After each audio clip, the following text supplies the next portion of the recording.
I overheard Dad tell my sister. Make her the human shield for our bankruptcy, you take it all. Mom smirked. I walked out and moved every cent that night. But what they didn't know was, I am 34 years old, and for as long as I can remember, my entire existence within my family has been defined by one word: utility. My name is Victoria, and I work as a senior wealth manager at a highly prestigious, aggressively competitive financial firm in downtown Chicago. I spend my days managing multi-million-dollar portfolios, navigating complex tax codes, and securing the financial futures of people who actually respect my time and my intellect. But to my family, I was never a wealth manager. I was never even a daughter, not really. I was the reliable, unpaid workhorse. The boring, spreadsheet-obsessed spinster they kept in the background to fix their messes, entirely separated from their sparkling, fake wealth aesthetic. It was a freezing Friday night in mid-November when the final illusion shattered. I was making the long, exhausting drive out to the affluent northern suburbs for my mother Barbara's 60th birthday party. The Chicago wind was howling off the lake, throwing harsh sleet against my windshield, perfectly matching my mood. I had just finished a brutal 60-hour work week.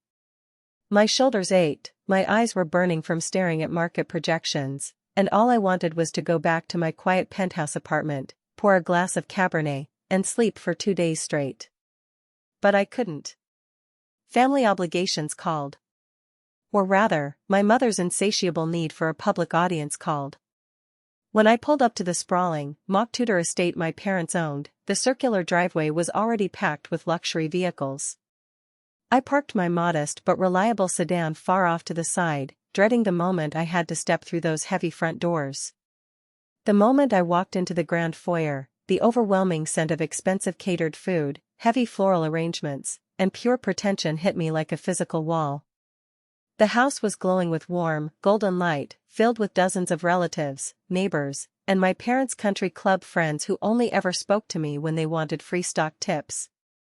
My mother, Barbara, was holding court in the center of the living room, wearing a dress that cost more than my first car and dripping in leased diamonds. She threw her head back, letting out that loud, theatrical laugh she only used when she knew people were watching. She was the absolute picture of a wealthy, carefree matriarch. Standing near the mahogany bar was my father, Winston. He ran a commercial logistics company, a business he constantly bragged about as if he were a titan of industry. He was holding a glass of scotch, loudly lecturing my cousin Wyatt about the mindset of the rich. And right next to him, soaking up the spotlight, were the golden couple, my 30-year-old sister, Felicity, and her husband, Preston. Felicity was everything I was not. She was loud, image-obsessed, and entirely dependent on our parents. She ran a so-called luxury lifestyle boutique downtown, a vanity project that had never turned a single dime in profit, fully subsidized by my father. Preston, her husband, claimed to be a hotshot real estate developer. He wore suits that were tailored just a little too tight, drenched himself in cheap cologne that he swore was imported, and constantly talked about his massive acquisitions. I spent the first 2 hours of the party doing what I always did, surviving. I plastered a polite smile on my face. I listened to Aunt Mildred tell me that it was a shame I was still single at 34 and that working so hard was going to give me early wrinkles. I watched Felicity parade around, treating the catering staff like absolute garbage, complaining about how exhausted she was from running her empire. Meanwhile, Preston cornered me near the appetizers, trying to casually fish for information about commercial bridge loans, puffing out his chest as if he were my equal. I was so tired. Deep down in my bones, I was just so profoundly exhausted by the constant performance. For years, I had quietly managed my father's chaotic business ledgers on my weekends. I had negotiated with his angry vendors when his cash flow mysteriously dried up. I had untangled their taxes. I did it because I was foolish enough to believe that family protected family. I thought that if I was useful enough, if I was smart enough, they would eventually look at me with the same beaming pride they reserved for Felicity. But as I stood in the corner of that dining room, nursing a club soda and watching them toast to their own imaginary greatness, a heavy realization settled over me. They didn't love me. They loved what I could do for them. They loved that my silent labor allowed them to live this loud, expensive lie. I decided right then that I had put in enough face time. It was barely 10 o'clock at night, but I was done. I set my glass down on a side table and headed down the long, carpeted hallway toward my father's private study to grab my wool coat and slip out the side door. I had no idea that walking down that hallway was about to change the entire trajectory of my life. The hallway leading to my father's study was dimly lit and mercifully quiet, insulated from the loud jazz music and the clinking crystal glasses of the party. As I approached the heavy oak door, I noticed it was slightly ajar. A sliver of warm, yellow light spilled out onto the Persian rug. I reached my hand out, my fingers just grazing the cold brass doorknob, preparing to push it open and announce my departure. But before I could turn the handle, I heard a voice. It was Felicity. She wasn't using her usual bright, performative party voice. She was using that high-pitched, nasal, whining tone she strictly reserved for times when she wanted massive sums of money. But what about the massive tax liabilities on the logistics company, Dad? Felicity whined, pacing the floor inside. If Preston and I take over the deed to the estate and the commercial properties, we simply cannot afford to pay the business debts. The boutique is completely tapped out. We can't carry your tax burden. I froze. My hand stopped dead in midair. My heart gave a slow, heavy thud against my ribs. Take over the deed to the estate? Commercial properties? What on earth was she talking about? Then, my father, Winston, spoke. His voice was incredibly calm, measured, and dripping with an authoritative arrogance that chilled me to the bone. You and Preston do not need to worry about the corporate debt, sweetheart, Winston said smoothly. I am having a private meeting with the estate lawyers on Monday morning to completely restructure the legal paperwork. We are actively removing Victoria from the family trust as a beneficiary, but we are intentionally leaving her name permanently stamped as the primary guarantor on the corporate holding accounts. I stopped breathing. I literally could not draw air into my lungs. I pressed my shoulder hard against the wall, hiding completely in the shadow of the hallway, straining to hear every single word. Let Victoria deal with the Internal Revenue Service audits and the angry commercial creditors, my father continued, his tone as casual as if he were discussing the weather. She can afford the financial hit with her fancy downtown salary. She has no husband, no children, no real responsibilities to tie her down. We will quietly transfer the deed to the house, the commercial lots, and all the remaining liquid cash directly into your joint accounts. You and Preston will start with a completely clean slate. My stomach twisted into a violent, sickening knot.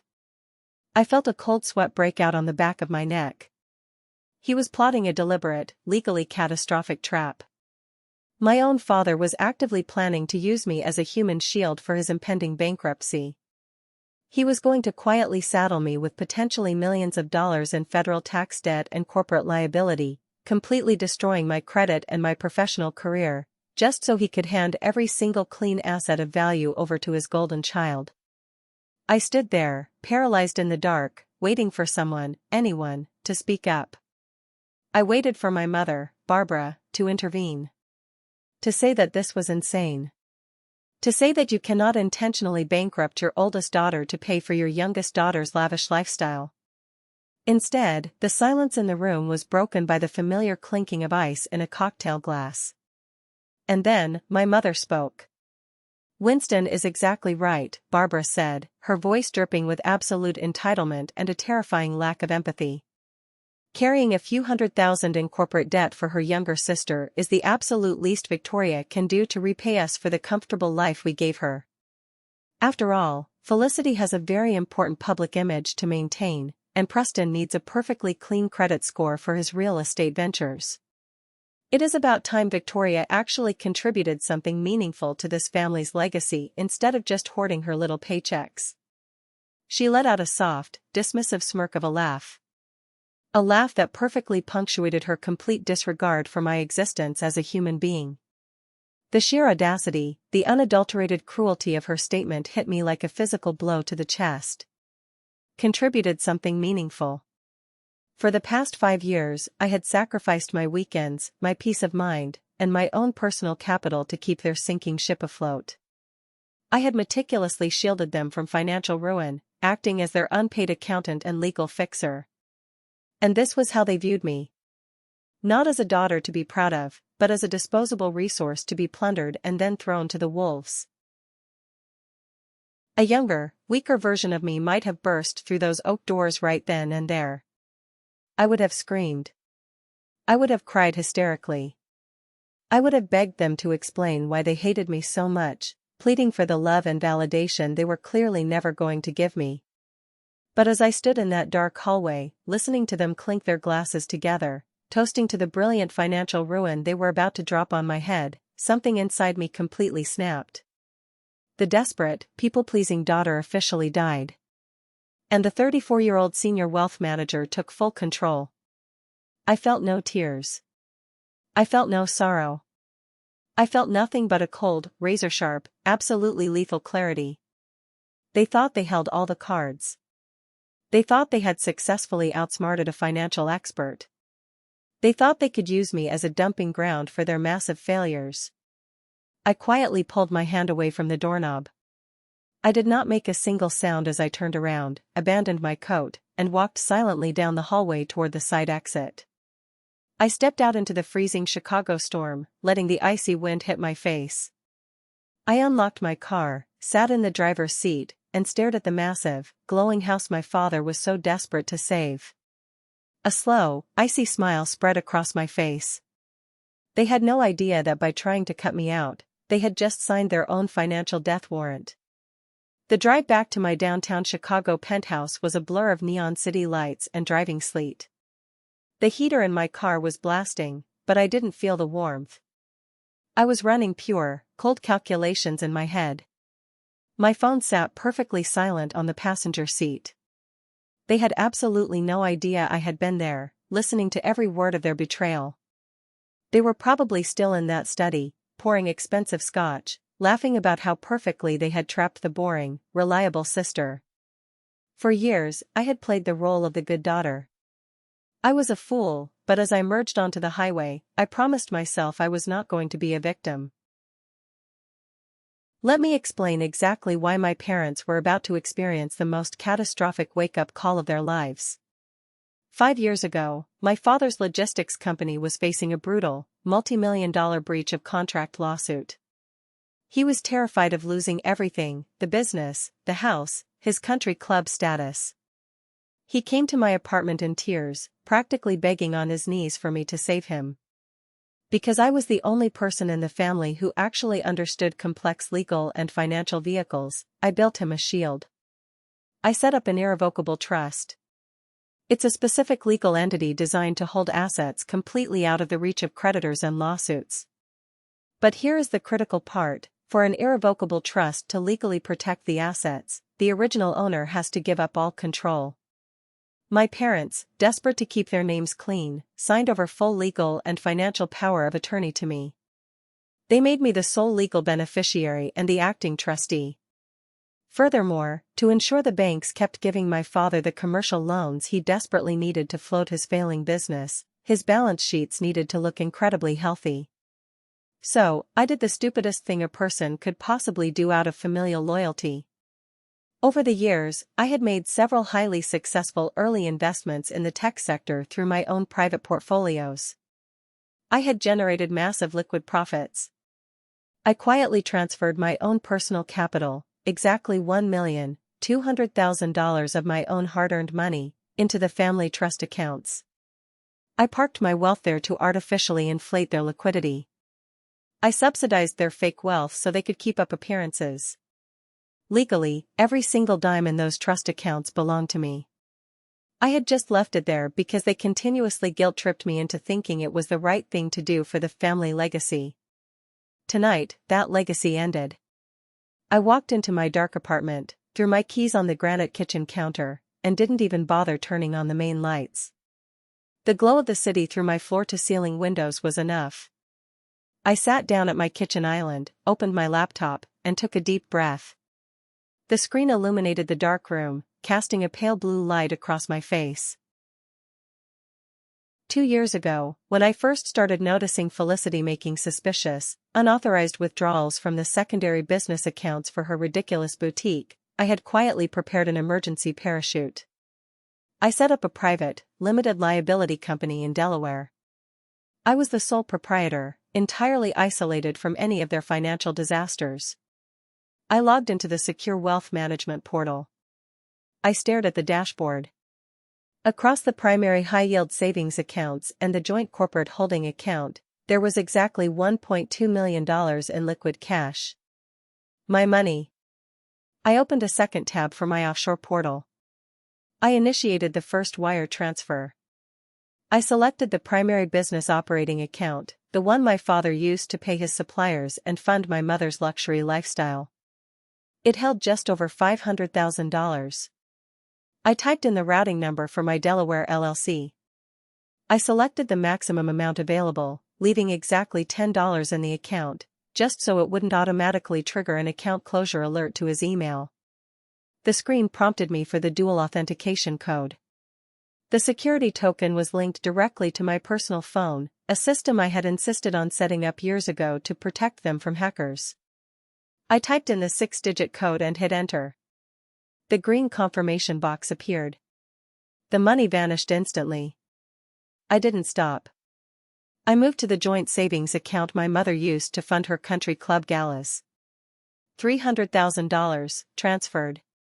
I went to the secondary investment portfolio they had planned to liquidate next week to buy Felicity a new car. $400,000, transferred. With every single click of my mouse, a massive, suffocating weight lifted off my chest. I watched the balances refresh to near zero. I wasn't stealing. I was simply executing a perfectly legal asset reallocation under my authorized, binding power of attorney. I was just taking back the shield I had built. I closed my laptop, walked into my bedroom, and fell into the deepest, most peaceful sleep I had experienced in 34 years. I woke up the next morning at 7 o'clock without an alarm. The Saturday morning sun was streaming brightly through my windows, casting long, golden shadows across my hardwood floors. For the first time in my entire adult life, I didn't wake up with a heavy, sickening knot of anxiety in my stomach about my father and his impending financial disasters. I felt light. I felt untouchable. I walked into my kitchen, took my time grinding some fresh espresso beans, and brewed a perfect cup of coffee. I stood by the window in my silk robe, watching the city of Chicago wake up below me, savoring the bitter, rich taste of the dark roast. It wasn't until I finally sat down at the kitchen island that I reached for my phone. I tapped the screen to wake it up, and the notifications instantly flooded in like a digital avalanche. I had 47 missed calls. 20 of them were from my father, 15 from my mother, and 12 from my sister, Felicity. Underneath the wall of missed calls was a massive string of frantic, increasingly unhinged text messages. I scrolled to the very top to read them in chronological order, treating them like a fascinating psychological case study rather than a family crisis. The panic had started exactly at 9:15 in the morning. The first message was from Felicity. It read, "Victoria, why is the primary corporate platinum card declining? I am at the Gucci boutique on Oak Street and the machine keeps saying insufficient funds. Call the bank right now and fix this. I am standing at the register with my friends and this is incredibly humiliating." 10 minutes later, another text arrived, the tone shifting from annoyed to completely frantic. "Victoria, answer your damn phone. The sales associate just tried Preston's backup card and that declined too. Are you ignoring me? I am literally shaking right now. Do your job and call the fraud department immediately." I took a slow, deliberate sip of my coffee, genuinely smiling as I pictured the exact shade of crimson-red Felicity's face must have turned. She loved to parade around the Gold Coast luxury boutiques with her equally shallow friends, treating the retail workers like absolute peasants, all while confidently swiping a card funded entirely by my silent, hard-earned investments. The thought of her standing at a polished marble counter, clutching a designer bag she couldn't actually afford, watching the card reader flash a bright red declined over and over again while the sales associates gave her looks of quiet pity, brought me a profound sense of joy. Her entire fake wealthy aesthetic had just collided violently with reality at a speed of 100 miles an hour. By 9:45, the tone of the text messages shifted drastically. My father had clearly woken up, shaken off his hangover from the party, and logged into the banking portal to see why his daughter's shopping spree was halted. His first text was just a single, ominous question mark. 5 minutes later, a barrage of pure, unadulterated rage followed. Victoria, where is the money? Where is the $1.2 million? I just tried to wire the weekly payment to our overseas logistics supplier, and the primary operating account has exactly $10 in it. Call me the second you see this. Then, the realization must have hit him. He must have checked the detailed transfer history and seen the destination routing numbers, because at 9:55, the texts turned from confused to downright threatening. You stole it. You actually stole from your own family.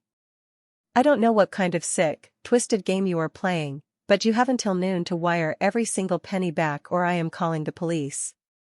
You are a thief. You are dead to us. Answer the phone, you ungrateful brat. I read through every single aggressive, insulting word, feeling absolutely no guilt. None. They called me a thief for withdrawing my own personal funds. They told me I was dead to them. But the truth was, they had already killed our relationship the night before when they laughed about completely destroying my financial future. They weren't mourning the loss of a daughter this morning. They were mourning the sudden, terrifying loss of their personal ATM machine. I set my phone face up on the granite counter and just watched the screen light up again. Incoming call. It was Winston. I watched his contact photo flash on the screen, a picture of him smiling widely on a pristine golf course, a round of golf directly paid for by the very funds I had just reclaimed. I let it ring. Let him sweat. Let him feel just a tiny fraction of the total helplessness he had enthusiastically planned to inflict on me. I let the phone ring 3 times before I finally reached out. With a steady hand and a perfectly calm heart, I swiped the green button to accept the call. It was time to introduce my father to the new rules of the game. The line connected, and I didn't even get a chance to say hello before Winston's voice exploded through the speaker. Are you completely out of your mind? He screamed. His voice was cracking, a chaotic mix of furious rage and absolute, unfiltered panic. I am going to have you arrested, Victoria. I am calling the Chicago Police Department right now and telling them you committed federal wire fraud. You stole over $1 million from this family. You are going to federal prison, do you hear me? I held the phone a few inches away from my ear, letting him rant. In the background, I could hear my mother, Barbara, crying. It was a dramatic, breathy, theatrical sobbing that she always utilized to make herself the center of attention during any crisis. I walked leisurely over to my living room window, looking down at the tiny cars navigating the city streets far below. Are you listening to me? Winston yelled, and I heard the loud smack of him slamming his hand down on his heavy wooden desk. Wire the money back immediately. If you reverse the transfer in the next 10 minutes, I will tell the bank it was a simple clerical error and I will not press charges. But if you do not, I swear to God I will ruin your entire life. I took another sip of my coffee. It was still perfectly warm. Are you finished? I asked. My voice was completely flat, entirely devoid of the fear and subservience he was so desperately trying to provoke. There was a split second of dead silence on his end. He was so used to me immediately apologizing. He was so conditioned to me scrambling to fix whatever massive crisis he had created. My calm, detached response completely threw him off balance. Do not use that disrespectful tone with me, he growled, though his volume had dropped a fraction. You are a common thief. I am not a thief, Winston, I said deliberately, using his first name instead of calling him Dad. The shift in title was a verbal slap across the face. I am simply a wealth manager executing my fiduciary duties. And before you embarrass yourself by calling the authorities, let me remind you of a few basic facts regarding federal financial law. I don't care about your financial nonsense, he interrupted wildly. You emptied the family accounts. Those were not the family accounts, I corrected him sharply, my voice slicing through his panic like a scalpel. Let's take a quick trip down memory lane. 5 years ago, you were facing a crippling malpractice and breach of contract lawsuit. You came to my apartment in tears, terrified that the court was going to liquidate everything you owned. That has nothing to do with this, he stammered. It has everything to do with this, I continued, pacing slowly across my hardwood floor. Because to protect your precious assets, you begged me to set up an irrevocable trust. You specifically chose an irrevocable structure so that, legally, the assets no longer belong to you, putting them entirely out of reach of your creditors. And because you and Barbara wanted to maintain perfectly clean personal credit profiles, you made me the sole legal beneficiary and trustee of those specific funds. That was just legal paperwork, he argued, his voice starting to waver with the dawning realization of his mistake. It was a technicality to protect the family money. You are trying to steal the livelihood of this family based on a loophole.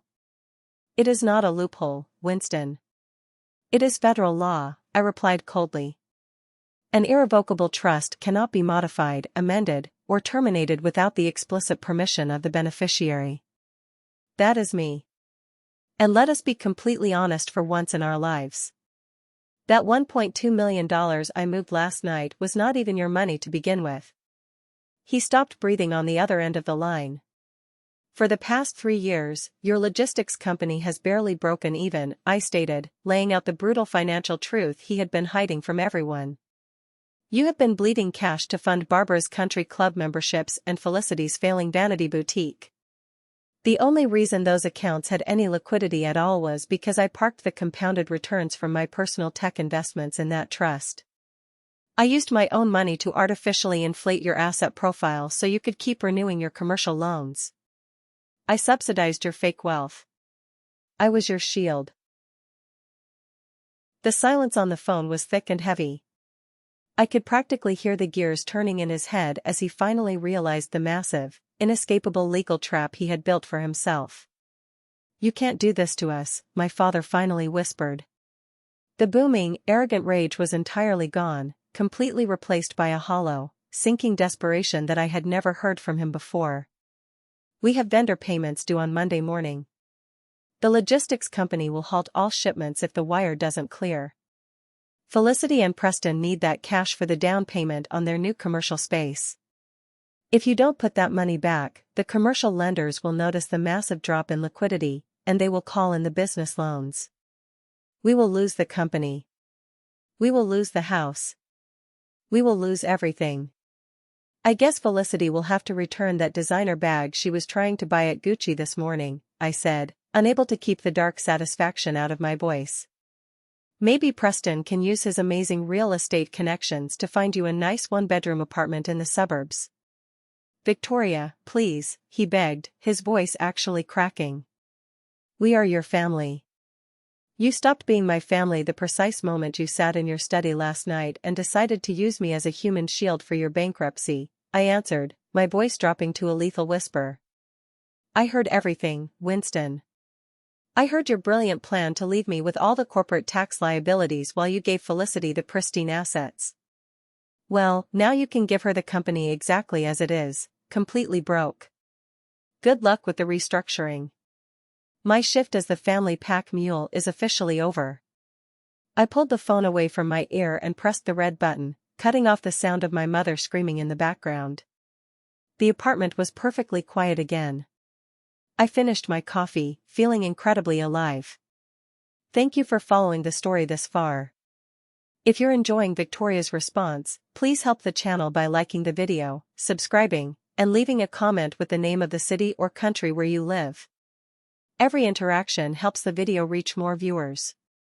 Thank you so much, and let's move on to part 3. The rest of my weekend was spent in a strange, isolated vacuum of peace. I didn't answer the phone. I didn't reply to the increasingly unhinged emails from Winston's lawyers. I spent my time doing things I hadn't had the mental energy for in years. I went for long runs along the Chicago lakefront, the biting November air clearing the last of the toxic fog from my mind. I read a book from cover to cover without being interrupted by a manufactured family emergency. I felt untouchable. But I knew my family. I knew their egos could not handle a silent defeat. Since intimidation over the phone had failed, I knew exactly what their next play would be. They were going to try to hit me where it hurt the most, my professional reputation. Monday morning arrived, and I headed to my office in the heart of the financial district. Our firm occupies the top 2 floors of a sleek glass high-rise, an environment built on absolute discretion and quiet power. We manage billions of dollars for high-net-worth individuals who demand zero drama.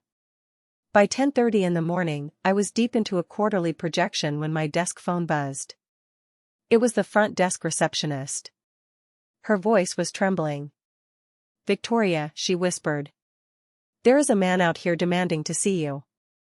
He is causing a massive scene in the lobby, and he brought 2 very aggressive-looking men with him. He says he is family, but he is refusing to lower his voice." I didn't even need to ask who it was. I calmly stood up, smoothed the front of my tailored charcoal suit, and walked out into the main corridor. As I approached the reception area, the shouting became clear. There he was, Preston. He was wearing his signature look, a navy blue suit that was one size too small, a flashy gold belt buckle, and a pair of oversized designer sunglasses resting arrogantly on the top of his head. As a self-proclaimed real estate mogul, he always tried to project immense wealth, but today the desperation was leaking through his pores. Flanking him were 2 massive guys in cheap gray suits who looked like they had been hired off a late-night internet ad for amateur bodyguards. Preston was pacing the polished marble floor, gesturing wildly. He wanted an audience, and he was getting a big one. Junior associates and senior partners were popping their heads out of their glass offices to witness the spectacle. "Where is she?" Preston bellowed, pointing a thick finger at the terrified receptionist. "Go get Victoria right now. I want everyone in this building to know exactly who they are working with. She is a thief. She embezzled over $1 million from her own elderly parents in the middle of the night. I am not leaving until she faces me like the criminal she is." In the world of high-end wealth management, reputation is your only currency. A public accusation of embezzlement, even a false one, can be a career-ending disaster. That was exactly what Preston had calculated. He thought the threat of public shame would force me into immediate submission. He thought he could break me in front of the people I respected most. I didn't hide. I walked slowly and deliberately down the center aisle, my heels clicking sharply and rhythmically against the hardwood floor. I reached the reception area and stopped just a few feet away from him, keeping my posture perfectly straight. Preston puffed out his chest, trying to look physically imposing, but I could see the slight nervous twitch in his jaw. He was fully expecting me to be crying, begging him to keep his voice down, or dragging him into a private room to negotiate. Instead, I looked at him with the exact same detached analytical interest I would give a poorly structured and failing investment portfolio. "You wanted to see me, Preston?" I said, keeping my voice perfectly level. "You're certainly going out of your way to get my attention this morning." Preston sneered, turning his head slightly so the gathering crowd of my coworkers could hear his every word. "Do not play dumb with me, Victoria," he practically spat, taking a step forward. "You logged into the family bank accounts last night and drained the entire life savings of your mother and father. You took the money meant for my wife, your own sister. You're sitting up here in your fancy glass office pretending to be some brilliant financial mind, but you're nothing but a common fraud. Put the money back right by Gio, or my associates here will make sure the police drag you out of this building in handcuffs." It was a masterclass in manipulation. He was casting himself as the righteous protector of the family, bravely standing up to the greedy corporate sister. He specifically wanted my boss, Mr. Abernathy, who was now standing outside his office door, to hear the word fraud. I stood completely still, letting the heavy silence of the room stretch out. My refusal to react physically unnerved him. Preston was used to dealing with people who matched his volume or cowered under it. My absolute stillness was a language he didn't understand. Do you understand who you're dealing with, Victoria? He asked, his voice dripping with condescension. He looked around the lobby at my colleagues. I am not your weak elderly father. I am a highly connected real estate developer in this city. I move millions of dollars in acquisitions before you even finish your morning commute. I have zoning commissioners on speed dial. I will ruin this firm if I have to. I knew for a fact that his last real estate transaction was a tiny duplex in the suburbs that my father had to co-sign for, but I let him continue. He was digging his own grave, and I was more than happy to hand him the shovel. You sit up here in your little glass box, playing with other people's money, he sneered, gesturing dismissively at the high-end decor. You're just a glorified calculator. A W-2 employee taking orders from your bosses while I am out there building actual generational wealth.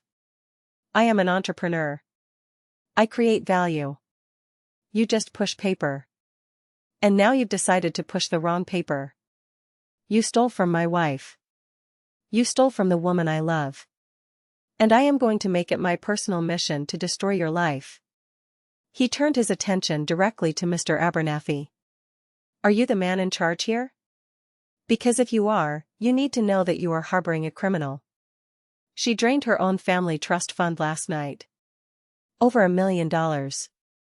If you do not fire her immediately, I will make one phone call to my contacts at the SEC and have this entire floor audited by the end of the week.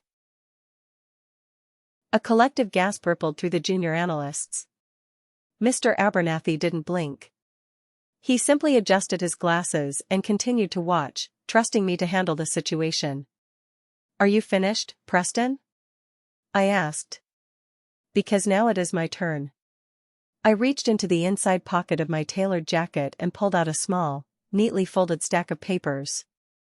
I had printed them out 30 minutes ago, anticipating that either my father or Preston would be foolish enough to show up here. I unfolded them slowly, making sure Preston could see the official bank letterhead at the top of the page.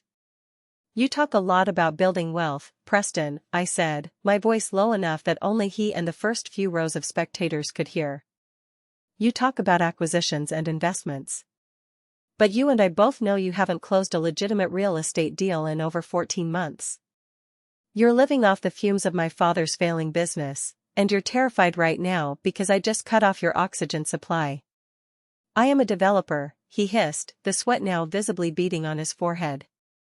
You are a parasite, I corrected him smoothly. And a careless one at that.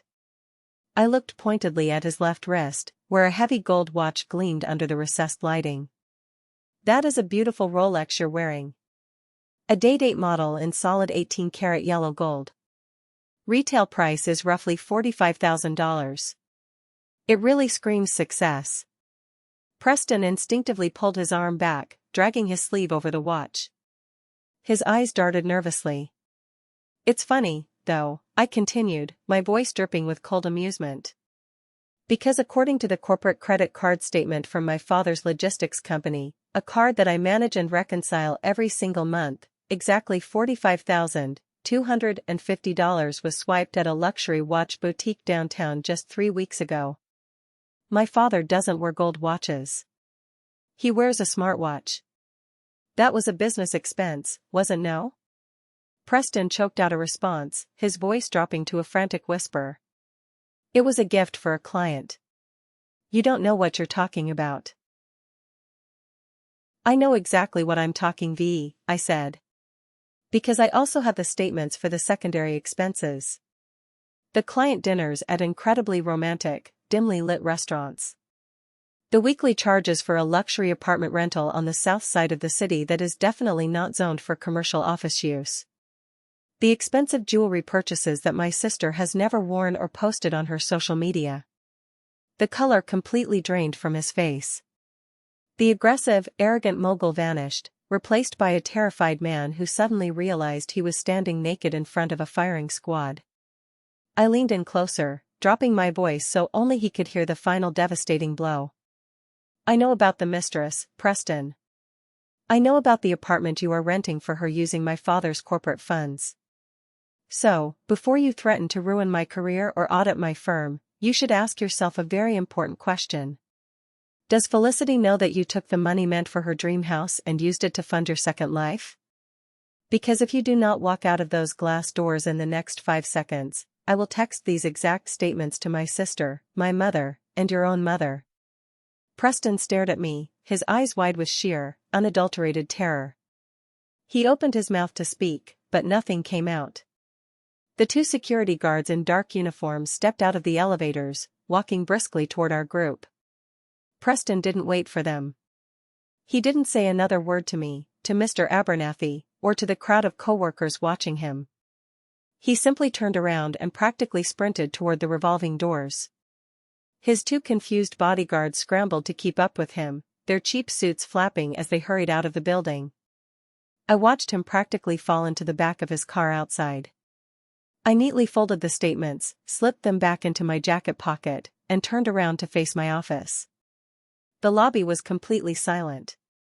I smoothed my lapels, offered a polite, professional smile to my colleagues, and walked calmly back to my desk to finish my morning reports. The rest of the workday passed in blissful silence. Preston's disastrous visit became nothing more than a brief source of office gossip that faded by lunchtime. I finished my quarterly projections, packed up my briefcase, and took a cab back to my apartment. I ordered sushi, poured myself a glass of crisp white wine, and settled onto my velvet sofa. For a few hours, the world was perfectly quiet. But I knew my family. I knew their egos could not handle a silent defeat. Since intimidation and physical confrontation had failed spectacularly, I knew exactly what their next play would be. They were going to weaponize their social circle. At exactly 8 o'clock, my phone began to vibrate against the glass coffee table. It was not a phone call or a text message. It was a rapid, continuous stream of social media notifications. I watched the screen light up repeatedly with the blue icon. Someone had tagged me in a post. Then someone else shared it. Then the direct messages started pouring in from relatives I hadn't spoken to in nearly a decade. I picked up the phone and opened the application. There it was, sitting right at the top of my newsfeed. My mother, Barbara, had composed a masterclass in digital martyrdom. It was a massive wall of text accompanied by a carefully selected, highly edited photo of her and my father from 3 years ago, looking tired but stoic. The post began with a dramatic declaration of heartbreak. She wrote that she never thought she would have to air family business in public, but the betrayal was too deep to hide. She went on to weave a completely fabricated narrative about how my father was suffering from severe, undisclosed medical issues and how they had entrusted their entire life savings to their eldest daughter for safekeeping. According to Barbara, I had abused my position as a financial advisor to trick 2 confused, elderly parents into signing over their retirement funds. She described the 1.2 true due law not as my own capital gains, but as the money they had bled and sweated for over 40 years. She claimed I had drained their accounts in the middle of the night, leaving them unable to pay for my father's necessary medications and threatening to leave them homeless. She painted herself as the weeping, loving mother who had given me everything, only to be stabbed in the back by a greedy, soulless corporate monster who cared more about designer suits than her own flesh and blood. She ended the post by begging for prayers and asking the community to help her pray for my dark, corrupted soul. It was a stunning piece of fiction. Below the post, the echo chamber had already ignited. There were over 80 comments, mostly from our extended family and Barbara's country club friends. The toxicity was breathtaking. My Aunt Mildred commented that I was an absolute disgrace to the family name and should be thrown in a federal penitentiary. My cousin Wyatt, the same one who was currently on his 3rd failed startup, posted a long rant about how city life and corporate greed had clearly turned me into a sociopath. People who had never once bothered to ask how I was doing were now demanding that I return the money immediately. They called me a thief, a snake, and a terrible daughter. I took a sip of my wine, savoring the dry, fruity notes. Then, I began to take screenshots. I captured the original post. I captured every single defamatory comment. I made sure to get clear images of Aunt Mildred accusing me of elder abuse and Wyatt calling for my arrest. In my line of work, Libel is a very serious civil offense, especially when it is directed at a licensed financial professional whose career depends entirely on public trust. Barbara thought she was building a digital army to shame me into submission. She didn't realize she was just handing me a neatly packaged, time-stamped folder of legally actionable evidence. I didn't block them. I didn't untag myself. I let the post stay exactly where it was, a glowing monument to their stupidity. Just as I was closing the app, a new notification appeared. An email. The sender was listed as Harrison and Caldwell, LLP. They were a mid-sized, aggressive litigation firm downtown.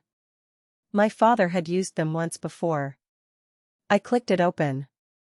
The subject line was written in stark, bold letters, Notice of Intent to Sue for Corporate Embezzlement and Breach of Fiduciary Duty. The letter officially accused me of executing unauthorized wire transfers and embezzling over $1.2 million. It demanded the immediate return of all funds within 72 hours, by Friday at 5 in the afternoon.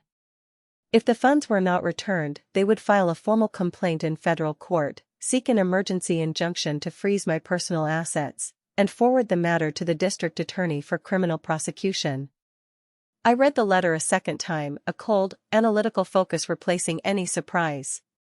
My father was actually doing it. He was trying to use the legal system to terrorize me. He was betting everything on the assumption that a formal letter from an expensive law firm would scare me into wiring the money back to protect my career. I didn't reply to the email. I simply saved a copy to my secure cloud drive, closed the window, and went to bed. The 72-hour countdown had begun. They thought they had backed me into a corner. They didn't realize they had just handed me the very weapon I needed to permanently dismantle their entire house of cards. By Wednesday morning, the pressure was starting to mount. My boss, Mr. Abernathy, had called me into his office to inform me that our internal legal compliance department had received a courtesy copy of the cease and desist letter from Harrison and Caldwell. He was supportive, but his message was clear: if a federal lawsuit was filed on Friday, it would be a public relations nightmare for the firm. I had until Friday at noon to resolve the situation, or I would have to tender my resignation to protect the company. At exactly 12:30 on Wednesday, my phone screen lit up with a new text message. It was from Barbara. The tone was completely different from her venomous Facebook post. "Victoria, please," the text read. "I am sitting in the coffee shop directly across the street from your office building. I am alone. Please just give me 15 minutes of your time. This is a matter of life and death regarding your father. I am begging you." I stared at the screen. A small, deeply ingrained part of me, the part that had spent 34 years conditioned to solve every family crisis, wanted to rush downstairs. And hung the wealth manager in me, the woman who had just been threatened with federal prison by her own parents, knew better than to walk blindly into a trap. Still, I needed to know exactly what narrative they were spinning before the Friday deadline. I grabbed my wool coat and took the elevator down. The coffee shop was small and quiet. I spotted Barbara immediately. She was sitting at a small table in the far back corner. She didn't look like the proud, image-obsessed woman who usually hosted lavish country club luncheons. Her hair was pulled back loosely, her makeup was intentionally minimal, and she was wearing a faded beige cardigan I hadn't seen her wear in years. It was a masterfully crafted visual presentation of a broken, desperate woman. I walked over and sat down in the chair opposite hers. I didn't take off my coat. I didn't order a drink. I simply rested my hands on the table and waited for the performance to begin. Barbara looked up at me, her eyes already swimming with tears. She reached her hand across the table, trying to grab my fingers, but I quietly pulled my hands back and folded them in my lap. "Victoria, I am so sorry," she whispered, her voice cracking perfectly. "I know I said terrible things on the internet. I know the letter from the lawyer scared you.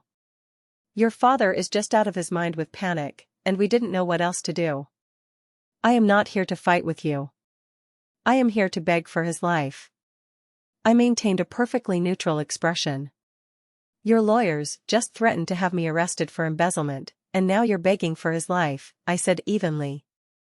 The strategy seems a bit inconsistent, Barbara. She shook her head frantically, wiping her eyes with a crumpled tissue. You don't understand what is happening, Victoria. Your father is incredibly sick. His heart is failing.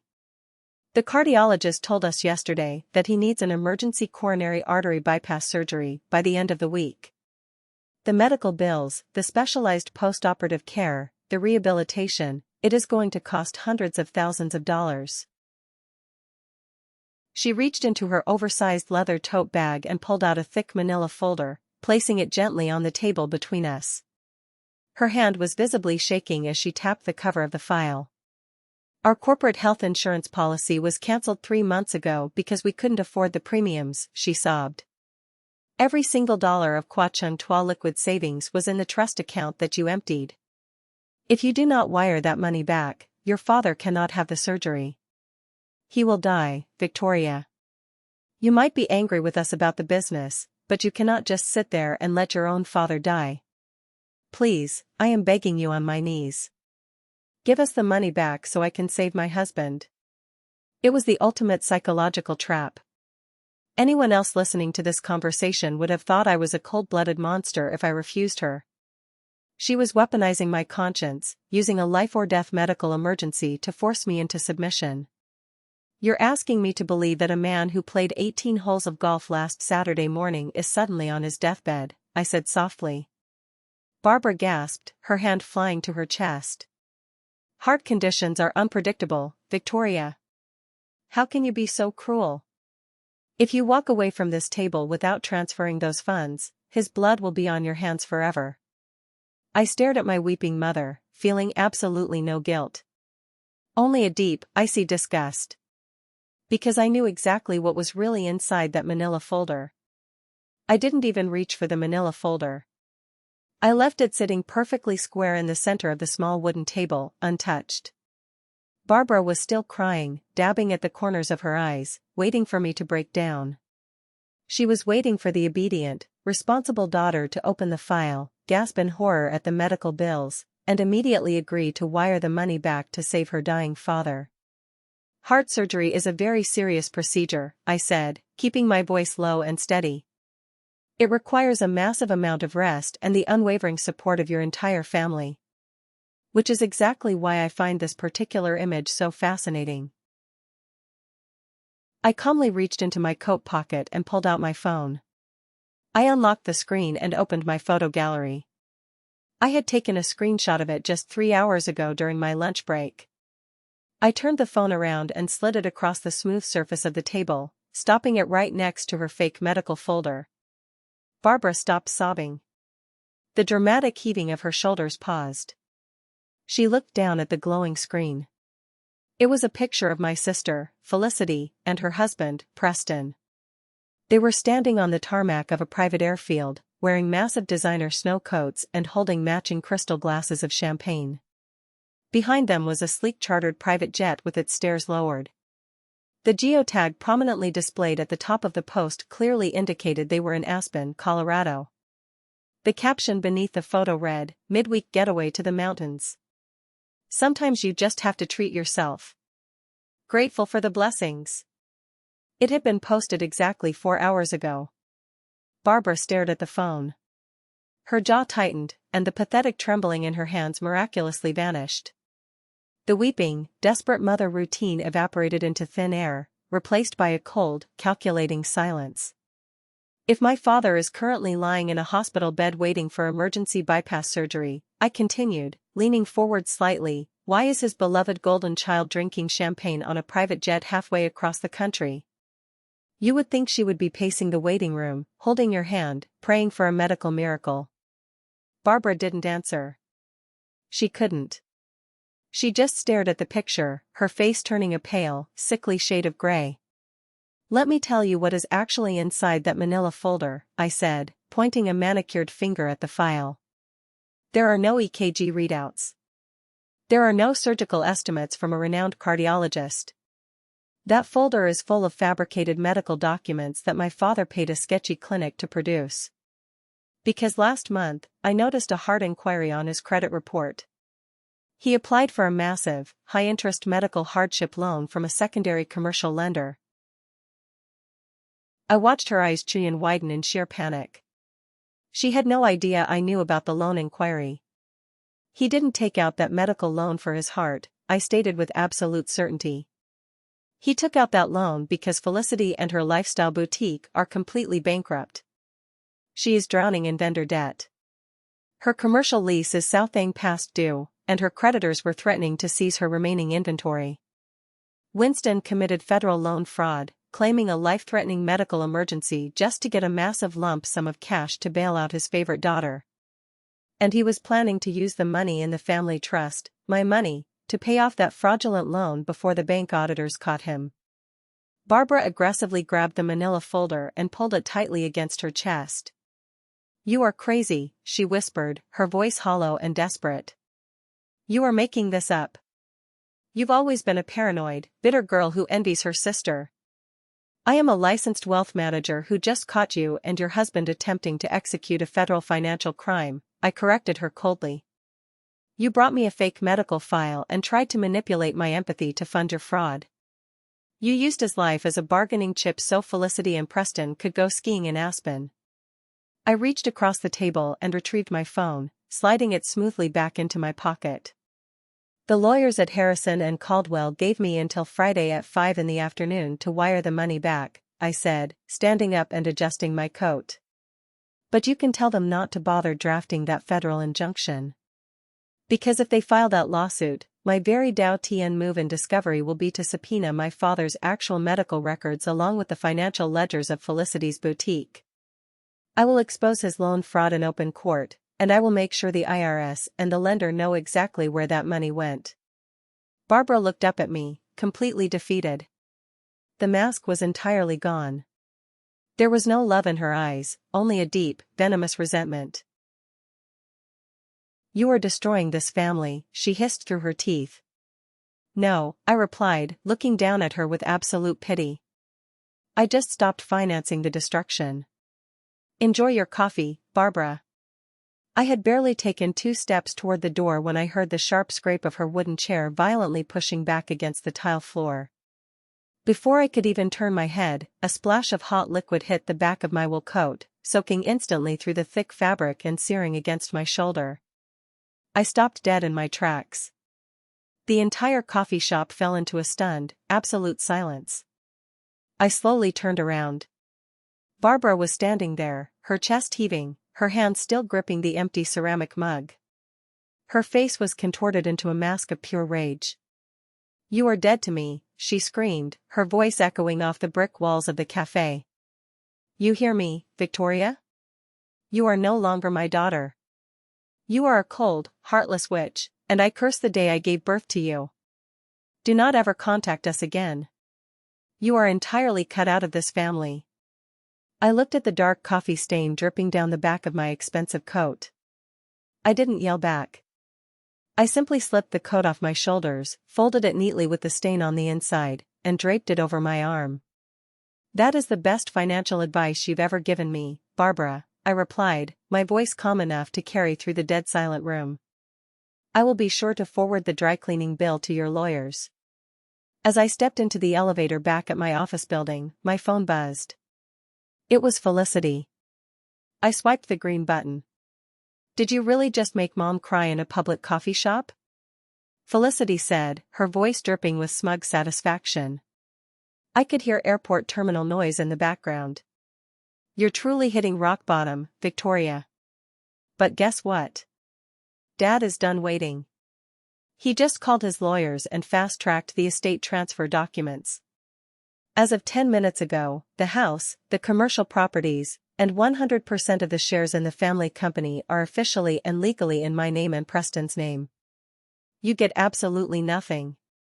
We own the entire family legacy now. Do not bother showing up to Thanksgiving dinner. You are not welcome in our house."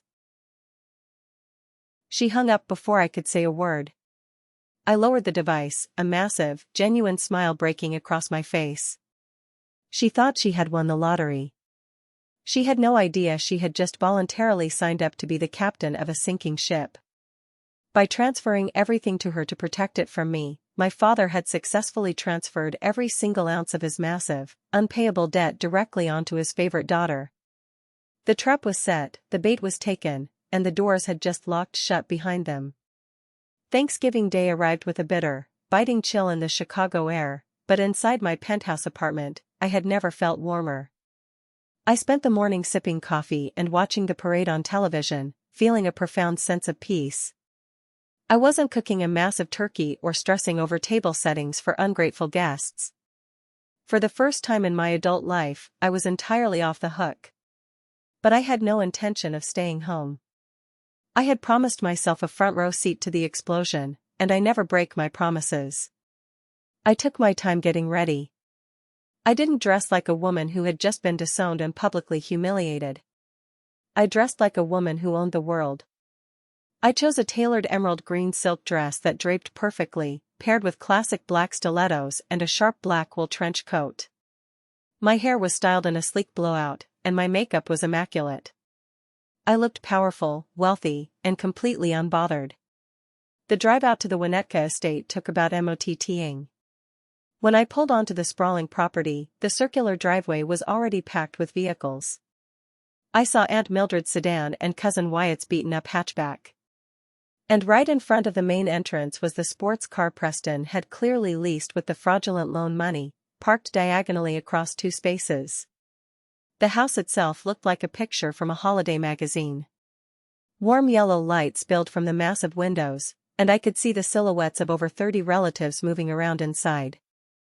They were celebrating. They were toasting to my supposed downfall and the crowning of their new golden couple. I parked my car, stepped out into the crisp evening air, and walked up the stone pathway to the heavy oak front doors. I didn't bother ringing the bell. I still had my key, and technically, since the federal government was about to seize the property anyway, I felt no need to be polite. I slid the key into the lock, turned it, and pushed the doors open. The grand foyer smelled of roasted turkey and expensive wine.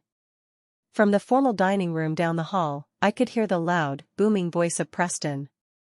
He was standing at the head of the table, tapping his crystal wine glass with a silver fork to get everyone's attention. I walked silently down the hallway, stopping just outside the arched doorway to listen. "Family," Preston projected, his voice echoing off the vaulted ceilings. "Today we have so much to be thankful for. We are thankful for health, for family unity, and most importantly, for the future. I want to personally thank Winston and Barbara for their incredible trust and vision. They knew it was time to pass the torch to a couple who actually knows how to multiply wealth and build an empire." A chorus of cheers and polite applause erupted from the dining table. I could hear Aunt Mildred loudly agreeing, adding a snide comment about how nice it was to finally have real business owners at the helm. Felicity chimed in, her voice dripping with fake humility. "We are just so blessed to be able to take care of my parents in their golden years. This house, the company, it is a huge responsibility, but Preston and I are ready to take this family to the next level." More applause followed. It was a perfectly orchestrated echo chamber of delusion. They were completely insulated in their own arrogance, congratulating themselves on a massive theft that was actually a financial suicide mission. I decided they had enjoyed enough celebration for one evening. I stepped out from the shadows of the hallway and walked directly into the center of the brightly lit dining room. My heels clicked sharply against the hardwood floor with a slow, deliberate rhythm. I didn't say a word. I simply stood at the end of the massive mahogany table, letting my presence register. The reaction was instantaneous. The laughter died in their throats. Aunt Mildred stopped mid-sentence, her wine glass hovering inches from her mouth. Cousin Wyatt dropped his fork onto his porcelain plate with a loud clatter. The 30 relatives who had spent the last 5 days tearing me apart on the internet simply froze, staring at me as if a ghost had just walked into the room. At the head of the table, Winston and Barbara looked like all the blood had been violently drained from their faces. Felicity physically recoiled in her chair, her jaw dropping open in shock. I took a slow, sweeping look around the room, making direct eye contact with every single person who had betrayed me. I offered them a brilliant, razor-sharp smile. "Happy Thanksgiving," I said, my voice smooth as glass. "I hope I'm not interrupting the victory speech." The silence that followed lasted only a few seconds, but it felt like an eternity. Then, the collective rage of the room ignited. Winston was the first to move. He pushed his heavy wooden chair back so violently that it toppled over and crashed against the floor. His face turned a deep, furious shade of purple. "How dare you show your face in this house?" Winston bellowed. "You have absolutely no right to be here, Victoria. You are a thief. You stole from your own family, and now you have the audacity to walk into my dining room? Get out. Get out right now before I call the police." The spell over the room broke, and suddenly everyone found their voices. The whispers started first, a low, venomous hissing that quickly escalated into open hostility. "I cannot believe the nerve of that girl," Aunt Mildred sneered loudly. "Coming here dressed like that after robbing her sick parents blind. It is absolutely sickening. She has no shame at all." Cousin Wyatt crossed his arms and scoffed. "She probably came here to see what else she could steal. Someone should check her pockets before she leaves. Ungrateful. Sociopath. Criminal." The insults flew from every corner of the room. They were united in their hatred for me, bound together by the lie my mother had spun on social media. They felt powerful in their numbers, sitting comfortably around a table piled high with expensive food. Barbara seized the opportunity to play her favorite role. She pressed a linen napkin to her chest and let out a dramatic, trembling sob. "Please, Winston, make her leave. I cannot look at her. After everything we did for her, she comes here to mock us. It is too much. Please just get her out of our home." The relatives murmured in sympathetic agreement.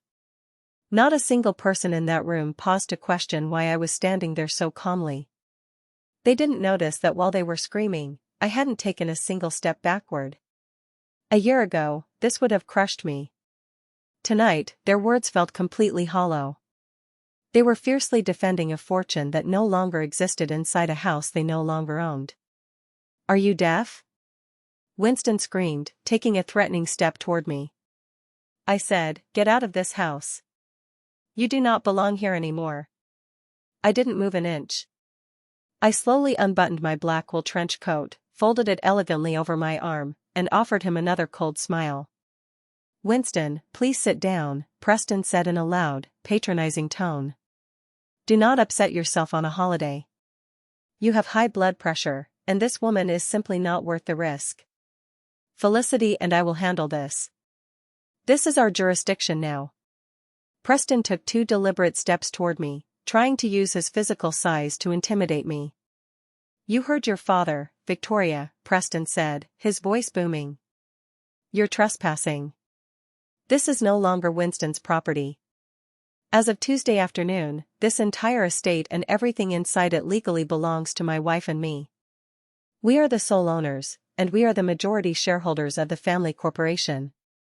Preston snapped his fingers loudly toward the grand foyer. "Marcus. David. Get in here right now." 2 large men wearing cheap dark suits and earpieces stepped into the dining room. Preston had apparently hired private security for a family dinner, a ridiculously expensive flex.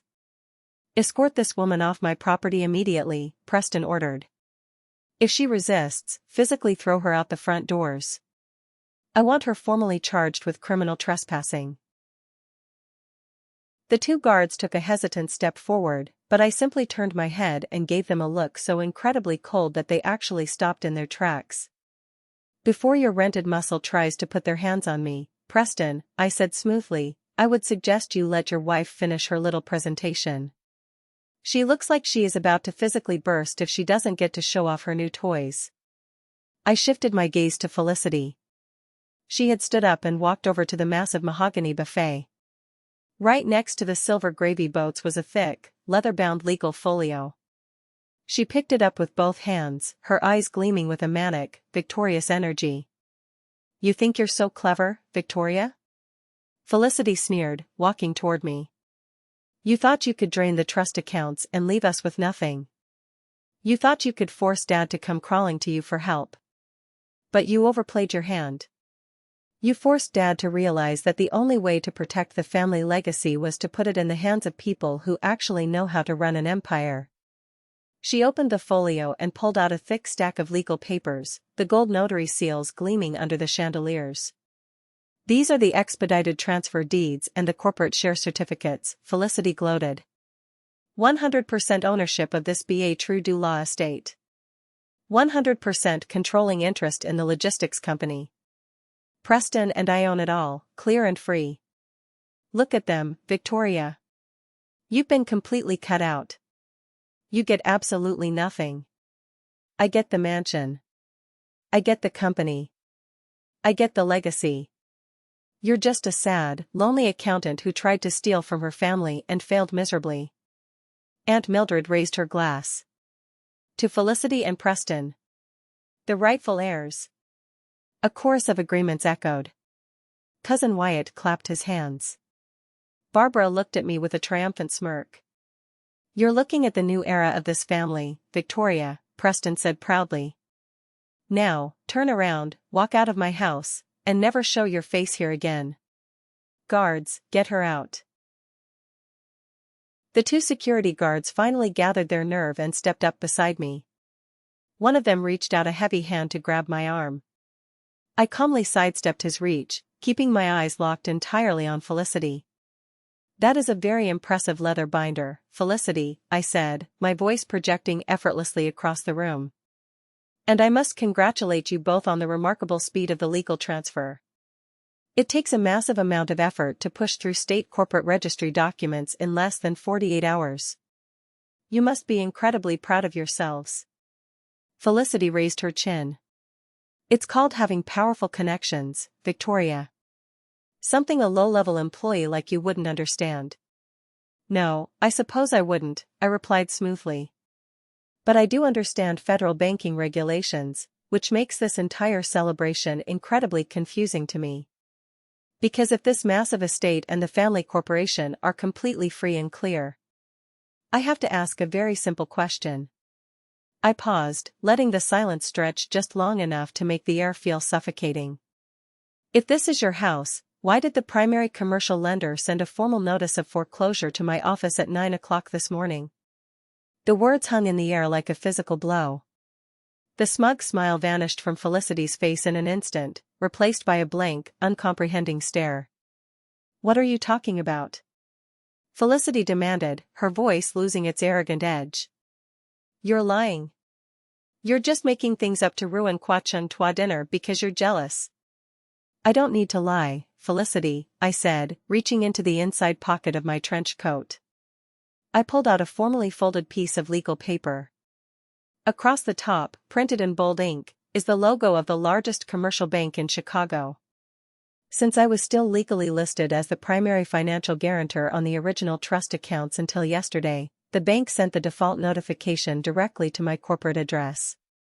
They initiated the automated foreclosure process the exact moment the accounts hit zero liquidity. I took a few steps toward her and held the paper out. Take a look for yourself.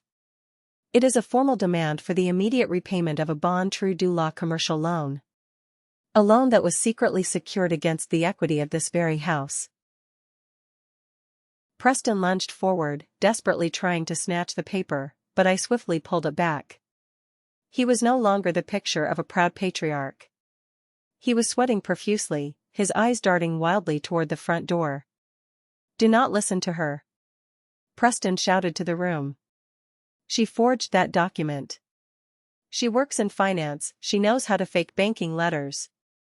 It is a desperate trick. A trick? I laughed coldly. Preston, the federal banking system doesn't play tricks. And they certainly do not find it amusing Kai AI do forges a signature to secure a massive bridge loan. Because that is exactly what you did, isn't no? I turned my attention to Winston, who was gripping the edge of the table so hard his knuckles were white. He looked like a man who had just stepped on a landmine and heard the click. You thought you were so clever, Winston, I said, my voice dropping to a lethal, quiet register. You thought you could just transfer the deeds to Felicity and walk away from your own tax disasters. But you never actually audited Preston and his accounting books, did you? You just trusted him because he drove a nice car and flattered your ego. I looked back at the crowd of relatives, delivering the final devastating truth. Preston didn't just take out a small business loan. He secretly leveraged this entire property and all the corporate assets to borrow bon true du law. He used the cash to cover his own failing real estate investments, to fund his mistress and her luxury apartment downtown, and to keep Felicity's bankrupt boutique afloat. And because the primary trust accounts are now completely empty, the bank has officially called in the entire debt. You are all sitting in a house that the bank is seizing tomorrow morning. I tossed the thick stack of foreclosure documents directly onto the center of the mahogany table. They landed with a heavy, satisfying thud right next to Felicity's pristine leather binder. The room went dead silent. No one insulted me. The collective outrage that had fueled them just moments ago completely evaporated, replaced by a terrifying reality. Winston was the first to break the silence.